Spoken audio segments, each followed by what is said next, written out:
I'm your host, Brandy Fleck, and this is Human Amplified. This is a show about our existence, our place in the world, what it all means, and ways to make it better.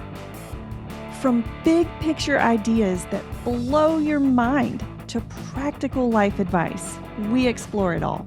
We amplify the voices of healers, survivors, mystics, disruptors, scientists, creatives, and everyday people like you and me to expand our consciousness and use that awareness to evolve into who we really want to be in the depths of our soul.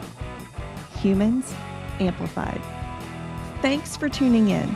If you enjoy this episode, please go rate and review the show. And remember to subscribe where you get your podcasts and on YouTube. Friends, Season 5 of the Human Amplified podcast is winding down. We have 2 more episodes after the one today that will come out to finish our season in 2024. I'll still be putting out solo YouTube videos, so if you haven't subscribed to YouTube yet, go ahead and do that so you don't miss anything. But interviews on the podcast are coming to a close for this season. So I just want to take a few minutes to let you know how grateful I am that you're here with me, listening and watching and leaving comments or sending emails. I read every single one, and this podcast is able to keep going because of your support. And it's free. So if you haven't left a rating and review yet, I invite you to do that now. It helps the show out so much. The best places to leave reviews are on Apple Podcasts, Google, or Facebook. So I'll link to all those in the show notes or in the description box if you're watching on YouTube, so you can go ahead and do that. You should also know, because Season 5 is winding down, I am now accepting guests for Season 6, which will air in 2025. If you're interested in sharing a story or expertise that helps amplify humanity, give me a shout.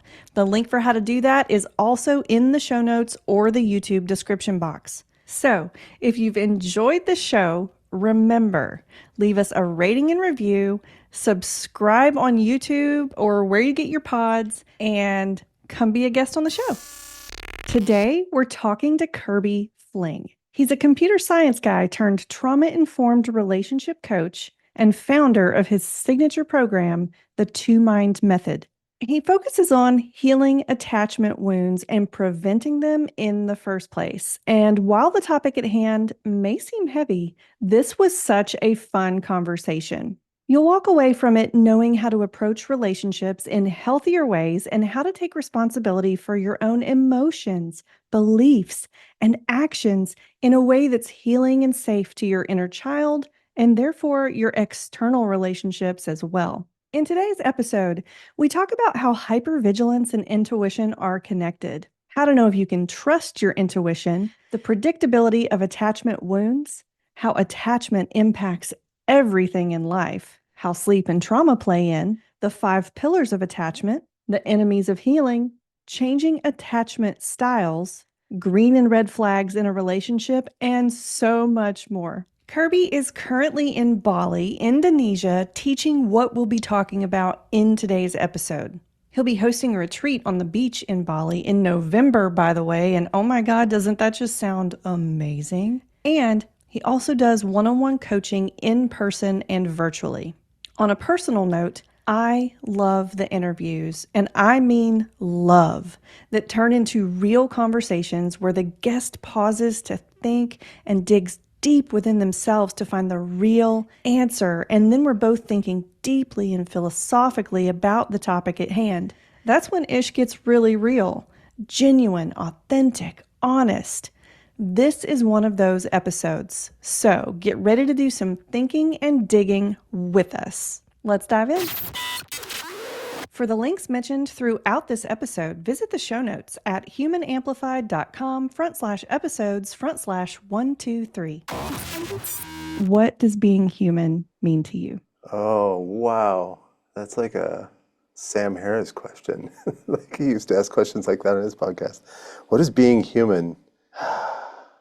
Oh man, honestly, what comes up is not it's not so much fun, but like being human, a big part of being human is being lost in the delusion that we are more than a bunch of biological creatures wandering around, just like all the rest of them. Yeah. Wow. I got full body chills when you said that. Oh, Like, ooh, wow. okay. Yeah. Because I mean, we'll get into it more, but like so many of the issues that, at least as I've come to see them, is because like we're trying to, being taught and believe that we're something more than just a bunch of biological systems that are bouncing around, mashing into each other, inside and outside, really. Yeah. Yeah. I don't know. That's a good answer for now. Okay. Well, and real quick, I was curious about the inside part. So, like, Mhm. how does intuition or like spirituality fit into that definition? Oh boy. Well, you just cut right to where I'm edgy, huh? Okay, let me start by saying I have had some profoundly spiritual experiences in my life, but I keep them separate from coaching and teaching because Okay. they're full of question marks. It's just like I don't know what happened. Like trying to explain it and codify it or whatever is just so ineffable, right? Gotcha. So I always have space for that, that there's something out there that we just don't understand. But if I'm going to be teaching and trying to help people improve their lives, I'm going to focus on, what's reproducible and what we know and some kind of evidence. And you ask about intuition specifically, and there's this term called hypervigilance that they use in attachment space. And it's basically like when the child mind devises this strategy to achieve safety, which is to track more and more data points around them to try to deduce what is the situation that led to this moment where I'm experiencing terror. Because if I can learn that, then I can prevent it. And the brain gets really, really good at that. And in my world, that's what intuition is. Intuition is just the experience of hypervigilance at play. It's this subconscious system that is scanning through massive amounts of data and picking apart little tiny bits of pieces and said at some previous point in my life, that data and this data came together to make something that was important to me. And now I'm going to draw a conclusion. I'm going to present that to the conscious mind. And we're going to say, oh, I just know that this guy is sketchy, or I just know that this person is aligned with me, or whatever. And to me, that's just the brain doing its amazing brain thing. Yeah. Now, there might be space for spiritual, ineffable, something beyond that. There's totally space for it, but I don't understand it if whatever that is. I don't understand it. Okay. Yeah. Yeah. I love your honesty. And Oh, thank you. well, everybody, I would love to welcome to the show today Kirby Fling. He is joining us from Bali in Bali. Indonesia. Yeah. Yeah. How are you doing today? I'm doing great. I'm Well, doing it's great. night for you. Yeah, it is. It is. Yeah. I just finished a little talent show at the orphanage and then like rush home and jump on the camera and I'm here with you. So it's Nice. great. Okay, good. Okay. Kirby, can you tell us a little bit about who you are and what you do? Who I am, just another person, really, that it spent a long time hurting and then spent uh, just as much time trying to understand that hurting and what led to that. And so I'm just a voracious researcher, I guess, into human psychology. And I've been doing it for about 5 years now. I started in computer science. And so I brought this kind of whole technical, meticulous attention to what I do now. And then I discovered adult attachment theory and really got going with that. And then that kind of continued on. And eventually I started seeing patterns that no one else was teaching. And so I started experimenting with that and teaching it in kind of an experimental way. And then when it had very good success rates and lives were being changed, I said, this needs to be a thing. And so I have been officially creating what I now call the two mind method. And yeah, and so here I am.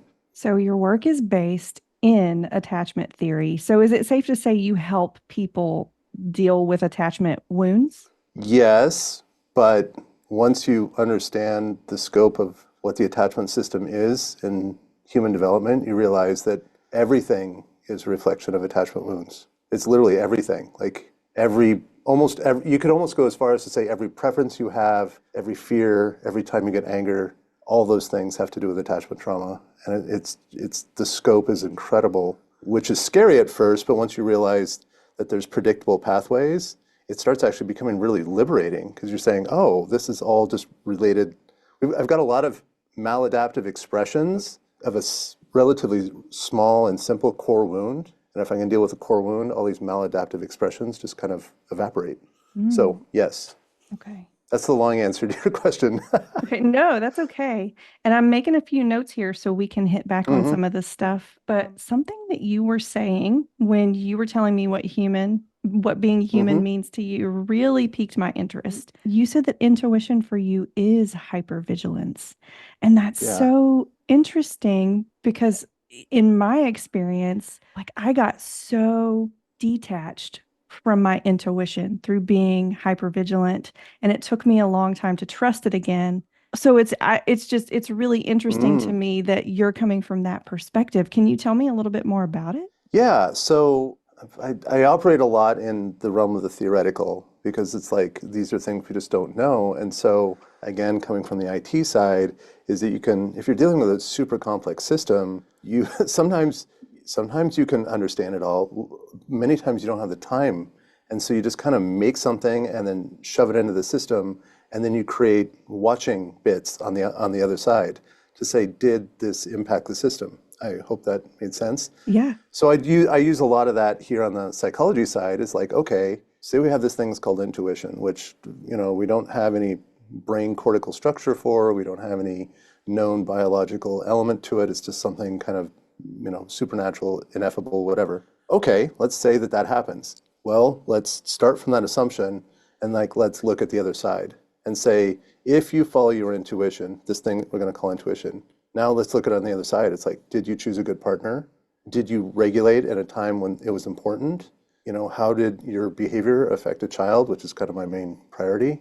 How did, did it enrich your life? And sometimes that answer will be yes, and other times it'll be no. And so if it's sometimes yes, sometimes no, that leads me to the conclusion it's not universally good. And so my stance on intuition is yes, listen to it, connect to it, do all the things that, feel good, but have some kind of rational, conscious, just a little bit of a challenge against it. Don't give it free rein, because giving it free rein is like giving a 5-year-old keys to the car, but give it a chance to breathe, but also give it a little bit of pushback.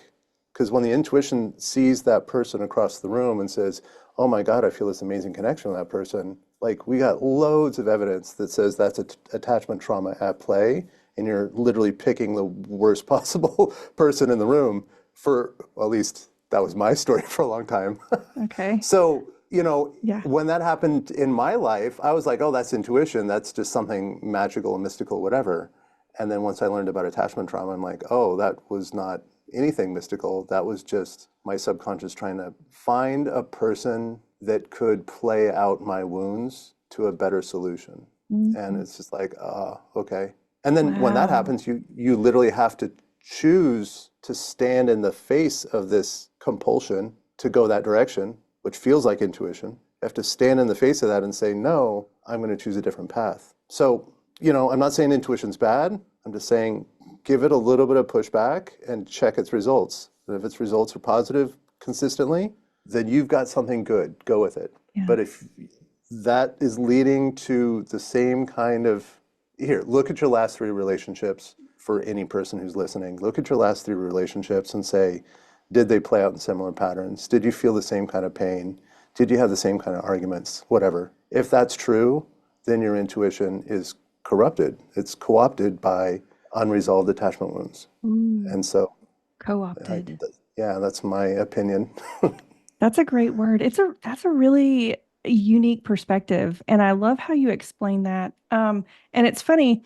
I was a technical writer in the software industry for 15 years Oh, before coming over here. So hearing you talk about this is like, yeah. oh, that makes so much sense, but I never thought about it that way. So Oh, yeah, thank thank you you. for Thank that. you. Yeah. So you mentioned predictable pathways that lead to core wounds. What are some of these core wounds that people who are looking for relationships need to be aware of? Here's a moment where I'll shout out to one of my teachers who's Thais Gibson, who's kind of famous on YouTube for doing the personal development school. I've been in her program for years. And she kind of has this quadrant, like 16 or 20 different core wounds. And the core wounds sound like a statement that is, I am unlovable. I am unwanted. I am bad. I will be rejected, abandoned, abused, manipulated, whatever. So these core wounds are core beliefs. And the way that getting in the technical bits of attachment is that basically the child brain comes out and then there's some sequence of events that happen around them. And then the way that the brain makes the conclusion at that developmental stage is the truth of my reality is someone I care about will leave me. If this place feels safe, that person that I feel safe with is gonna walk away and I'm gonna be alone. And that's just the truth that kind of gets installed in the brain. Now, it might be the person's gonna leave, it might be I'm unlovable, it might be I'm bad, I'll be punished, whatever. These are the wounds, and then they kind of get installed at like a baseline, almost operating system layer. And then we move forward to the rest of our lives with this kind of just fundamental, it's like that's baseline truth inside our brain.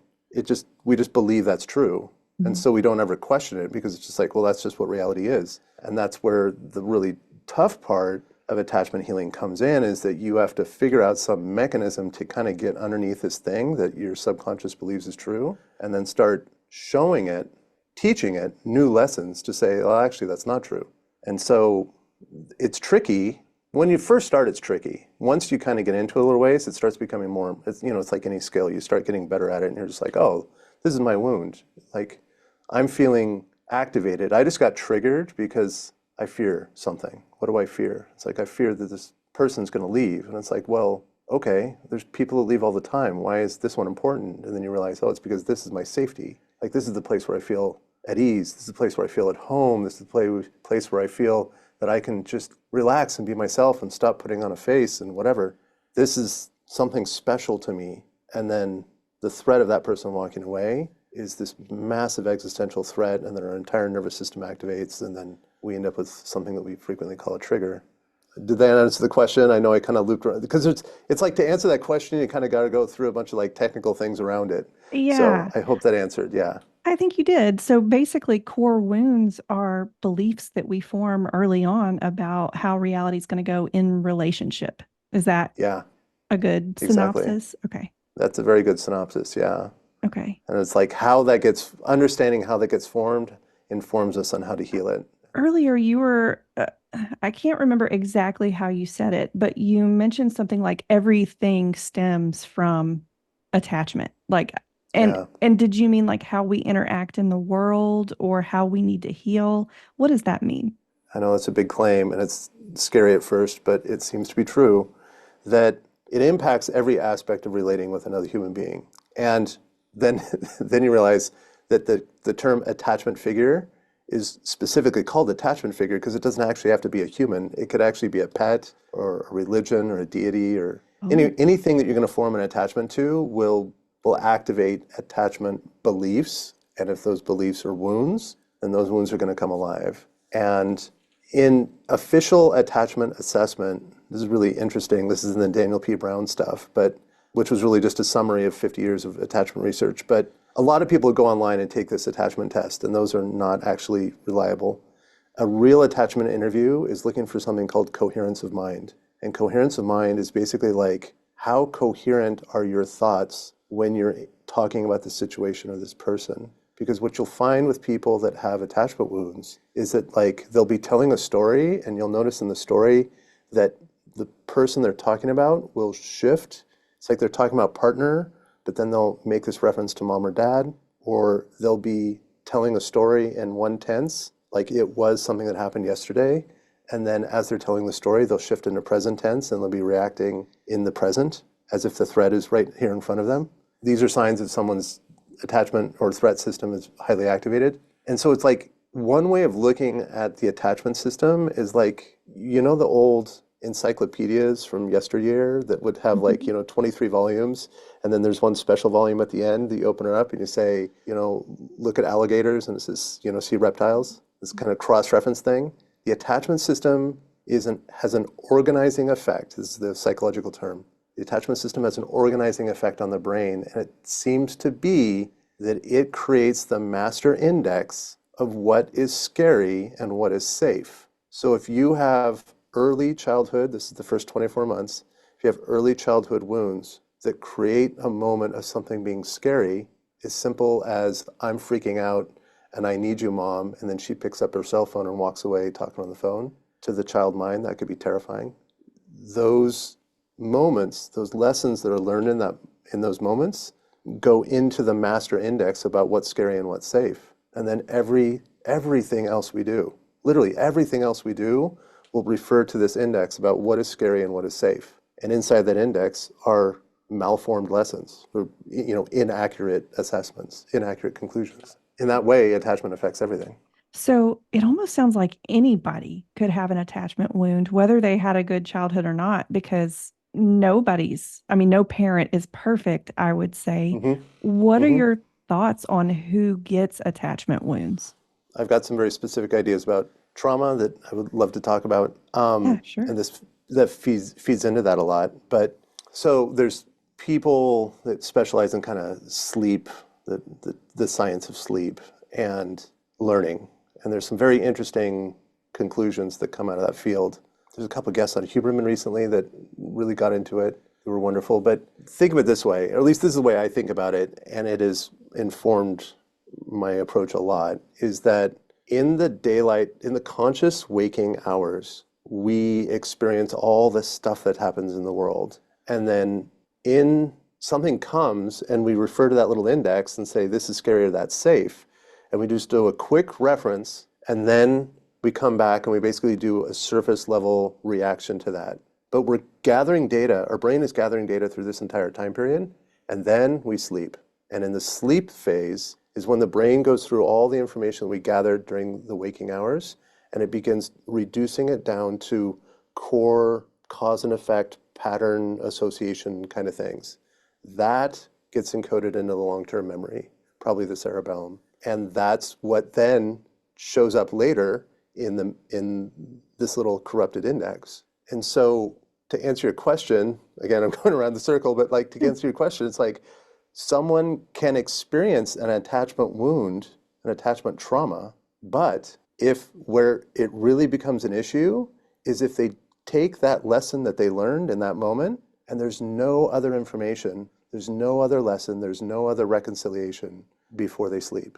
So the child is sitting here, it doesn't even have to be a child, it could be an adult with a partner or whatever, and it's like, I'm sitting here with you, and then you say something that just, feels horrible to me, and I'm just like, and then I pull away because it, seems threatening and uncomfortable. So I pull away and I isolate. I'm just like, there's all this yucky stuff inside, and she hates me and she's never going to be there for me or whatever. I jump to all these conclusions, and then I go to sleep. And now that lesson that I learned now gets encoded. And so in my world, I have traumatic event, and then I have traumatic memory, and those are two different things. Attunement is very important. Do you understand attunement is that I understand kind of what's going on inside of you. So if I'm attuned to you and I notice that your nervous system dysregulates really hard, which a parent would do with a child, and hopefully a partner would do with a romantic partner, and I'm attuned to you and I understand that your nervous system just freaked out because it got triggered by some perceived threat, then it's like in my world, and what I try to teach people to do is that like at that moment, what's true or false does not matter. The truth of the reality is that your nervous system is panicking because of some massively perceived threat. And I need to put everything else down. I need to prioritize you and this dynamic. And I need to flood your nervous system with positive affirmation, which is the 5 pillars of attachment, which we can talk about later. I need to flood your nervous system with the 5 pillars of attachment so that your nervous system learns that whatever that horrific event was, it was a one-off. It was an exception. It was not the rule. So you have a child that's just like, I'm looking for mom, and I'm freaking out, and then she takes the cell phone and disappears out of my sight, and it's just like, I'm alone in this world. No one will be there for me. Like, I'm just going to be alone in my panic forever. Like, that's the lesson that is being learned in that moment. Well, if the next 6 hours is one or both parents or however many people in my attachment constellation flooding my system with like, we care about you, we're so sorry, I had to step away, you mean so much to me. You know, again, the 5 pillars. That brain, before it sleeps, now has lots of lessons. Mm. And it's not going to encode the bad one as a truth of the universe. It's going to encode the bad one as this little thing that happened in proportion to these other good things that happened. And then they go Yeah. to sleep. And then what we just did, if my theories are correct, what we just did is we prevented the formation of a long-term traumatic memory. Mm. That makes And a when you lot of do that, sense. Yeah. it does. It makes a lot of sense to me, which is why I teach it. And Yeah. then I don't think, I'm not aware of any long-term studies that back this up yet, but I fully believe that there will be in the next 10 or 20 years. Like there's just there's too much that makes sense about this for someone not to chase after that in a good scientific way. So Yeah. right now we're kind of at the edges of this. I think we're kind of at the front end of Okay. understanding that that's what's going on. Because there's another thing that, again, we're getting technical, but there's another thing that came up that is super amazing about this is that adrenaline is known to be one of the major stress hormones. Now, adrenaline and cortisol, now they do other things, but they definitely have high amounts when we're stressed out. When we're triggered or in the middle of a traumatic event, our adrenaline and our stress hormones go through the roof, right? Hmm. Adrenaline being one of them. Adrenaline amplifies neuroplasticity or Mm. enables more neuroplasticity. Okay. So again, this makes sense. In a moment that we're extremely stressed, the brain is learning faster. Yeah, because it has to react faster. Exactly. Yeah. And so we have a traumatic event, our adrenaline goes high. We learn, like our brain basically goes into super, super learning mode. And like, what is everything that's happening right now? I don't know what the F is going on, but I'm going to gather all this information and so that later I can parse it up and try to figure out what the patterns are. And so you have this traumatic event, the adrenaline goes high, you learn all this stuff, you're still kind of have elevated stress hormone when the attachment figures come in to say, no, we love you, you're amazing, blah, blah, blah. Yeah. You know, you give all the positive stuff, the Hmm. brain is going to learn all that too. And then it goes into bed and says, oh, the pattern here is not that mom hates me and I'm going to be alone forever. The pattern is that sometimes they go away and then they immediately come back. That's the Hmm. pattern. Yeah. And it's like, well, that's not so scary. That Yeah. brain just learned something that's actually going to increase his resilience, increase his capacity for stress, and that brain's actually going to go have fewer activations, less susceptible to anxiety and depression, less susceptible to toxic relationships, et cetera, et cetera, et cetera. Yeah. Wow. Okay. Okay. Yeah, So this is a really cool way to understand this. And so when, let's say you have two partners and one is highly activated, what if the other one is highly activated and can't attune and yeah, help calm the other person down? yeah. That's a what I call a tidal wave moment. That's like you the I mean, the first relationship always is self, right? And like one of the reasons I call my system the two mind method is because it's like there's a conscious mind and a subconscious mind, and they are different things, different entities, different strengths, weaknesses, different motives, and different memory systems, which is hugely important. Okay. So the first attunement that I need to have is to myself and my inner child, or subconscious inner child. I use those the same. So if I'm with a partner, my partner's super triggered, and I'm like, okay, I've been taking all these classes from Kirby. I know what to do here. Then I check on myself, and I'm like, I don't have that capacity right now. What do? I do the Mm. thing. Like in all cases, you can't figure it out. You go to one thing. That is, what is the truth of my nervous system in this moment? Okay, answer that question and then be like, do everything I can to vomit out a description of that situation into the space between me and this other person. Right now, I am super triggered. Obviously, my stress is flying, my hands are shaking, my heart is fluttering. This is the truth of my nervous system right now. And I think I want to be there for you. That's also true. Hmm. But I'm super tapped out and I don't have capacity for it. Also true. So, okay, if you can do that, you are winning. Okay. Now the next bit is say, I need to take a break.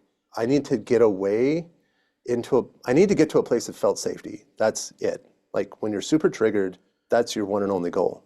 Get to a place of felt safety. So if I've been doing the work with myself and I'm sitting with a partner that's triggered, I would be like, I know the things that I need to get my inner child into a place of felt safety, and this is not it. And I'm sorry. Like, I need to step away. And then you go do that. Now, if you have two people that are doing the work in the same way, I'm super triggered. I hear my partner say that and be like, oh, that's a good reminder. That is what I need to do also.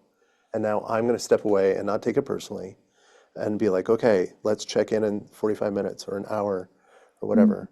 It shouldn't ever be less than 45 minutes in general because it takes 45 minutes for stress hormones. Like if your stress hormones peak out, it takes 45 minutes for them to kind of like be reabsorbed or break down or oxidize or whatever the thing is that makes the stress hormone stop activating the system. That takes about 45 minutes. Gotcha. And so if you reach a level 8, 9, 10 event, then you're just like, okay, there should be no attempt to do anything but seek felt safety for 45 minutes. Okay. I shouldn't try to answer any questions. I shouldn't try to resolve anything.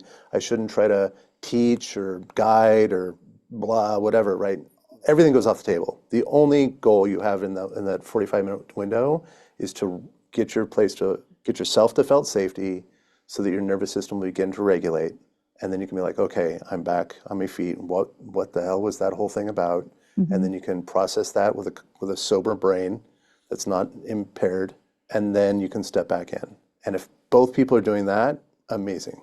Okay, because you can then add in some more positive experiences after your nervous system comes back down. Right.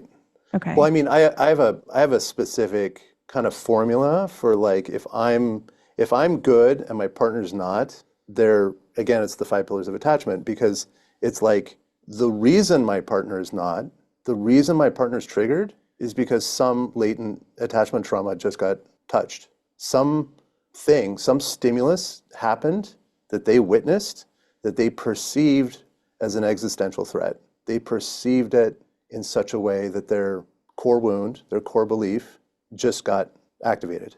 And now they're responding to a threat that is monstrously important to their nervous system. Their nervous system is in perceiving this threat as a threat to their very existence.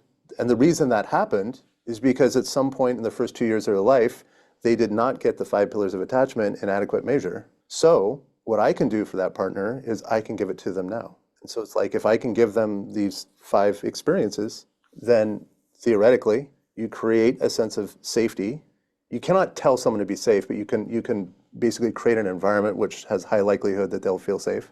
And so if I can do that, if I can create a solid, strong container that creates a sense of safety, then I just associated safety with me. And now inside their brain, they have an association. They say, oh, I go up in, the 3rd pillar of attachment is support while dysregulated. And that's literally what I'm doing. I'm creating support while they're dysregulated. That creates safety. Their brain now has safety associated with me. Our relationship goes up. But if they freak out and they're feeling terrified and I do something that creates shame or blame or labels or whatever, now I'm less safe and our relationship goes down. Yeah. So do you want to give us the 5 pillars of attachment real quick since we've Yes. referred to Yeah, I them mentioned it a bit? couple of times. Yeah. So this is from a book by Dr. Daniel P. Brown and et al. There's more, but he's kind of one of the main names on it.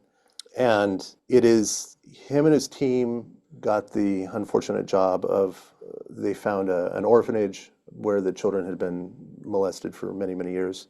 And so these children, their attachment system of these children was just a total mess. And they took these children to this team, and this team has said, we have to devise a way to kind of help these children, heal and get back to themselves and become functioning human beings again. Because some of them were like almost feral in their reactivity. And they developed this theory of these like 5 experiences. Go over them quickly. It's felt safety, attunement, support while dysregulated, expressed delight, and support for autonomy. And what it appears to be is that if you can create a situation where these 5 experiences are being felt by a child, it seems to be that child forms a secure attachment system. And they're interconnected in the sense that like the way that you create felt safety is by giving the other four, and the way you create attunement is by giving the other four, and et cetera, et cetera. Like at any point that you want to focus on one and it's lacking, then you focus on the other four, and they begin to feel it. So in my theory, all interactions that are happening in an adult romantic relationship are reflections of childhood attachment trauma. And so the best way that I can be present and supportive for my partner is to recognize that this is a person that has latent attachment wounds, because almost everybody does. And so if I take my knowledge of attachment theory and apply it to this moment right now where my partner's freaking out, good things happen. And that's one of the things I've been testing over the last couple of years, both of myself and my clients that I work with. And it is very reliable. But you can't do it unless you yourself are grounded. And you, again, the first question I ask is, do I have capacity for this right now? Mm-hmm. And if I have not done my own work, I usually don't have capacity. So I have to like go do my inner work with my inner child. And guess how I build a relationship with my inner child? By giving it the 5 pillars of attachment. I go to my inner child and I say, I want you to feel safe. Okay, how do I get you to feel safe? I attune. Hey, what's going on inside you? What are you really feeling about this? I'm interested in your opinion, in your thoughts and feelings, and you'll get no shame or blame from me. When my inner child is dysregulated, it's like, that's okay. Support while dysregulated is kind of this idea that like you get to be a dysregulated monster. Like that's allowed. This is how humans process stuff. Mm-hmm. So I need support while dysregulated for a child, for a partner, and for myself is always the same. It's like, oh, you're dysregulated now? That's okay.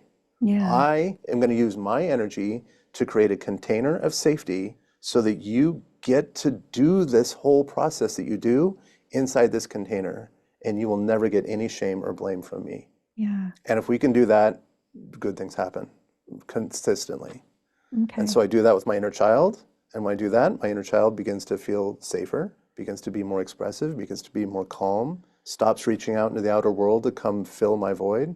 And now guess what? I'm now more grounded and centered and regulated. And then my partner gets triggered. I'm like, oh, I can do this. This is going to take 45 minutes, maybe an hour. Yeah. And it's just like, I will sit here with you for this 45 minutes as you go through this whole journey, and never once will you shake me. Because it turns out this is what a child needs. What the child needs is, I need to not be alone. I need to know that you're here with me, and that my big emotions and my chaos and my confusion will not scare you away. And what do most of us do when we're in the face of someone who's got big emotions? We run, we hide, we divert, we come up with jokes. We try to do anything to soothe. What lesson are we teaching? Here, their adrenaline's high, they're learning massively. What are we teaching in that moment? We're teaching them your emotions are scary and we don't want them around. Yeah, and that you're not allowed to be what your nature is. Yes. Yeah. Exactly. So it's super, super powerful to do the opposite. It's like you're having big emotions and it's like, bring it. None of this is going to scare me. Now, of course, if the person gets violent and blah, blah, blah, those are just ways of acting out from terror and all this other kind of stuff. So it's like, you got to take some account for physical safety, make sure that they're not hurting themselves and they're not hurting anybody else, of course. Yeah. But even that, like there can never, ever be shame, ever. I frequently talk about the enemies of healing. The enemies of healing are shame, blame, numbing, and self-delusion. And if these are online, if these are present, very little healing will happen. Okay. So you have to build a practice, almost like yoga. You have to build a daily practice that says shame is not going to be something that I allow. It's not going to be something that I broadcast out of my being towards someone who's dysregulated, especially a child. And that's hard because we all live in cultures where shame is weaponized and shame is encouraged. And and then we say, okay, well, now we end up with all this anxiety, depression, and failed relationships and everything else like that, and general sense of dissatisfaction in life. And it's like, why? It's because we're literally weaponizing shame and teaching everyone that it's okay. I think shame comes from judging our nature, or like the aspects of our nature that are uncomfortable. What do you think? Well, I just had a big thought about it this morning, literally just this morning. And I'm still processing this one, but if I can kind of chew on that idea here in the live, there seems to be a very, very strong connection between wrongness and shame. And that is the part that really got me thinking about it. Because I'm like, okay, let's say, so there's situations where we can be told that we're wrong and we have no emotional reaction to it. Like I'm playing chess and I move the bishop wrong and someone's like, oh, that's not how the bishop works. I'm like, oh, okay, whatever. It's like that doesn't become a trauma, 30 years later, the bishop trauma. No. Yeah. So there's lots of ways that like we can be told that we're wrong and like there's no emotional reactivity.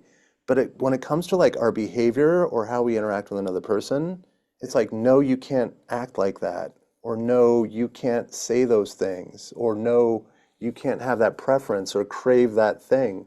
We've got loads of people that have sexual shame, right? Mm-hmm. And sexual shame is this idea that it's like you can't even desire that. Desiring that is somehow wrong, right? Mm-hmm.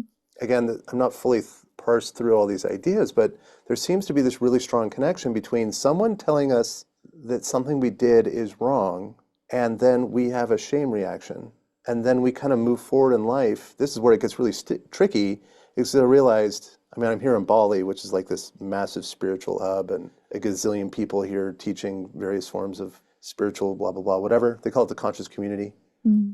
And I realized that even in the conscious community, there's massive, massive efforts to try to make sure that no one feels bad, that we don't ever tell anyone that they're wrong. And I'm like, so that's something I've been struggling with a lot lately. I'm just like, are there things that are just wrong? And it's like, from a cultural perspective, absolutely yes. That's like, a big question. Yeah. Yeah. We as a culture decide that like beating a child is wrong. Okay. Mm-hmm. I happen to agree with that. Great. Okay. So now we're all going to agree that that's wrong. We're also going to agree that just like driving like a maniac on the road is also wrong, right? At some point, people that engage in those behaviors, we need them to feel bad because feeling bad is the internal neurological motivator to change behavior. Mm-hmm. So it just seems to me that like if we have any kind of environment that's just like we don't want anybody to feel bad, what we're actually saying is we don't want anyone to feel bad because we don't want anyone to feel shame because shame feels horrible. But at some point, we have to have some kind of, I don't know where the line is, but at some point we have to have a line that says this behavior is bad and it is worthy of feeling bad about internally, like feeling horrible about it, because that's going to be your motivator to change. Yeah. Yeah. This is kind of yeah, go ahead, please. Oh, well, yeah, it's really interesting to think about, and there's a lot to unpack there. And I actually want to take this minute to invite our listeners and our viewers, if they have any thoughts about where the line is, leave them Oh in the yeah, comments. Tell us. that's a Yeah. great question. Oh yeah. Yeah. So Yes. maybe we'll see some other opinions and we can sort of hash it out a little bit. But Yeah. a couple of other things that have stood out that I think are major takeaways as you've been talking is that, well, I really liked how you talked about making a container of safety for your partner. And I think in healing communities, people might be familiar with the term holding space. So I just want to Yeah. point out there, I think that that's just another way to look at holding space. Yes. And so that's great. And then attachment styles can change. I think I'm getting Yeah. that from what you're saying. They can, 100%. yeah, 100%. I think that's great news. That's really great Well, news. so I don't even use the attachment styles anymore. Like I totally started there. I was 100% into the four quadrant model because there's other models. I didn't know that Mm, until I studied the Daniel Brown stuff. But like there's many different models that will assess and evaluate people into some kind of scale. Like there's one that's called DMM, which is really pretty amazing from a theoretical and clinical point of view. But it's actually like on a circle, almost like a color wheel, and like you basically have like really good, solid, sociable, whatever at the top, and then it goes all the way down to like really, really bad, psychopathic, and that kind of stuff at the bottom. But you can go either direction, and then the frequency or proximity to the middle is also this judgment. So it's like this plot on this big circle. Okay, so on the DMM model, might be like a B6, which means nothing to someone who hasn't studied the model. But the normal model that people know is anxious, preoccupied, dismissive, avoidant, fearful, also known as disorganized, or secure. And it's kind of mm, this four quadrant model. mm, And that's where I started. And I studied all four of the insecure styles extensively. But eventually I started realizing, finding these like clinicians and researchers that are talking about these kind of physiological reactions to different situations. And I'm just like, well, that's just what they're talking about there. That sounds just like DA behavior, dismissive avoidant behavior. And then as I kind of went further down that road, I just realized, I said, wait a second, they're all being avoidant. Like everyone on the insecure spectrum is being avoidant. What are they avoiding? They're avoiding fear. They're avoiding threat, perceived threat. It's just like they're all acting out of fear. I'm just like, there actually is not, you get down to that level and it's like there's not really much difference. It's like what we're seeing as an attachment style is an expression of behaviors that nervous system has concluded are effective strategies to achieve safety in the face of this threat. Mm. That's what an attachment style is. Attachment style is, this is how I get to safety. This is how I get to regulation.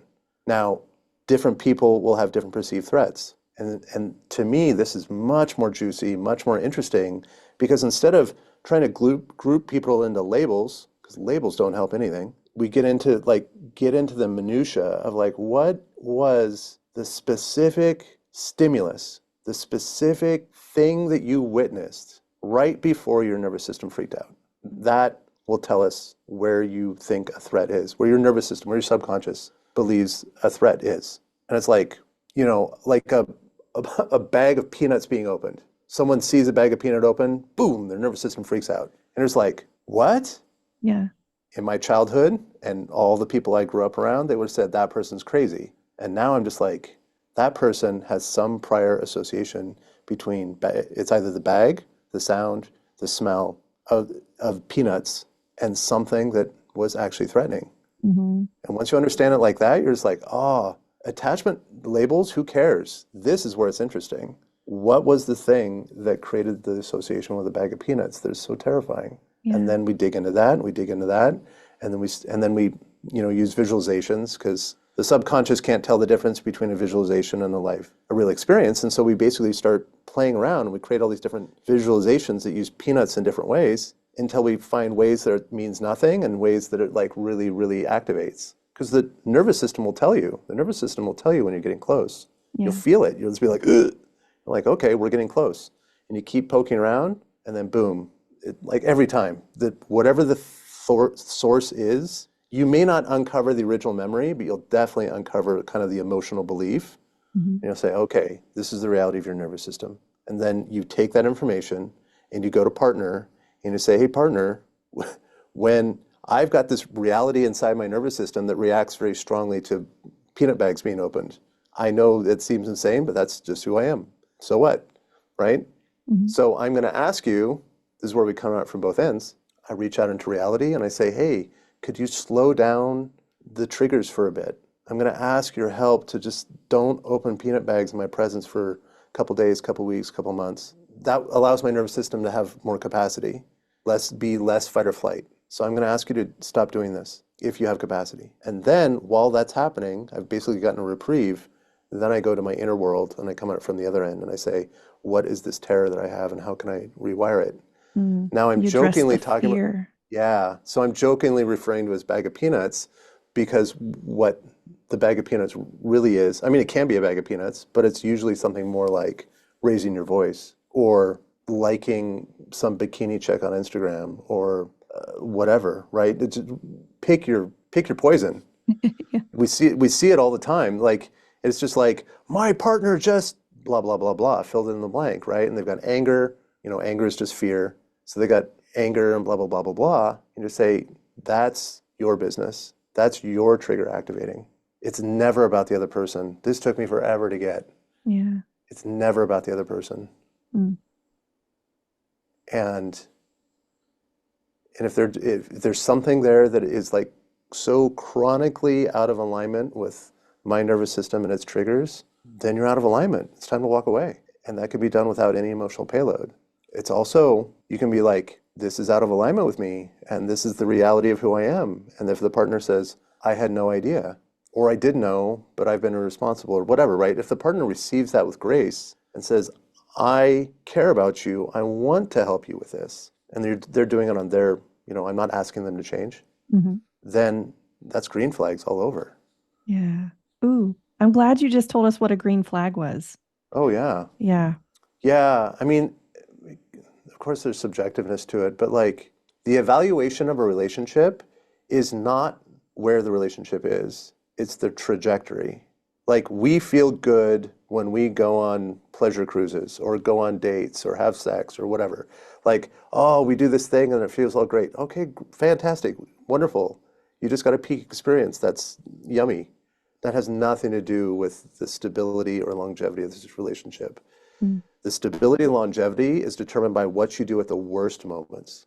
Like, what is it like when you're completely tapped out, no energy left, your capacity is up past 11, you're triggered in 3 different ways, you got kids screaming for you, you feel this massive shame because you failed at something, whatever, right? And you step into dinner, what does partner do? Do they behave in a selfish way? Are they here to get something? Are they going to attack you because you're not providing the thing that they think you should be giving them, like dinner or sex or attention or love or whatever, right? Mm-hmm. If that happens, red flags all over. But if I'm at my worst and my partner is just like, I see that you're at your worst, give me a second, I go do the logistical issues I need to do to make sure that I can budget out 90 minutes to create a container and hold space for you. Give me just a second, and I go do that, and then I come back and say, all right, I am, keyword, prioritizing. I'm Mm-hmm. prioritizing you over everything else in this world. Caveat, children will always be first place, especially babies. So I'm prioritizing you over everything. I'm turning off the phone, not even putting it face down. I'm turning off the phone, away it goes. You have my undivided attention right now, and I'm here with you as we face these huge emotions. If you want me to be, right? Of course, 5th one, support for autonomy, is if you don't want me here, then I'll leave. But yeah, if you can do that, green flags all over. That relationship has a chance to really be everything. And then the difficult work is that I have to take all these things and I have to put it in the mirror and look back at myself. Am I doing those things? Am I showing up in this relationship wanting or demanding something? Am I here to get love, attention, sex, validation, whatever? If I step in a relationship to get, I'm the red flag. And that's really uncomfortable for people to think about. Yeah. Yeah. Okay. My next question is, when you were talking about the peanut bag, is that essentially the two-mind method, or what is the two-mind method? Two-mind method is, it kind of has these 3 cornerstones. And the first one is recognizing that the conscious and subconscious minds are different. And we have to study that. We have to get really in tune with what that means and what kind of impact that has on our life. Like, and then we begin to recognize that this moment where I'm having a big emotional activation, that's coming from my subconscious, and what can I do in those situations? And it's like a whole skill set. So we get good at that skill set. And then there's a second cornerstone, which is the 5 pillars of attachment. And it's like, I need to understand all 5 pillars of attachment, what they mean, how to apply them, what's the underlying reason that attachment wounds form, and how are they healed. And that's a different skill set. And I have to get all good at that skill set too. And then the third cornerstone is what trauma is and how it functions. And then also, which means how do we heal it? And that's a whole, and I've got my model, that's probably where I'm most outside the mainstream, because that's a synthesis of many things I've studied. It's kind of like uniquely mine, but it's just like, this is what trauma is and this is how it works. And it's a third skill set, and I have to study that in depth, and I have to get skilled at that. And then I step away from this study, and then I apply these 3 skill sets to my relationship with my inner child. And then after doing that, then I begin to apply those skill sets to my relationship with anyone who's close to me, family, friends, job, whatever. And eventually we get it into our partner. We apply it into the partner. And then the end goal, which is my priority for everything, is I'm trying to prepare people now to basically be masters of emotional regulation. I call them emotional superheroes, because children passively absorb what they're around. Mm. And the first 24 months are the most critical, as far as attachment formation goes. The first 24 months are the most critical, the most impactful ever. And so my goal is to train people using these 3 skill sets and become competent practitioners of this two-mind method in their inner relationship, in their outer relationship, and in their parental relationship. And then what we've done there, hopefully, is we've created one generation that escapes that 2-year window without any lasting trauma. And that will change the world. I don't know if you've ever met someone with a secure attachment style. People in the industry say the numbers are 50%. Nobody I know believes that. Like I'd be surprised if it's 5%. Yeah. I meet people that can test secure, but they're not. Like now that I get it, I'm just like, no. But when you meet someone who's truly has a balanced, secure attachment style, it's like they are living a different life. Yeah. It's mind-boggling. It's just like conflict is this smooth process. They move in and out of relationships without emotional drama. Boundaries emanate from them effortlessly. They have no fear in communication. It's like it's like you're living a different world. That's not the world that I got. Yeah. and that's my goal. My goal is just like, because this is how we change the world, and this is how we prevent pain. In my world, in my opinion, this is the answer to everything, is that we make a better world by preparing. We get good at it so we can help the people that went through the storm.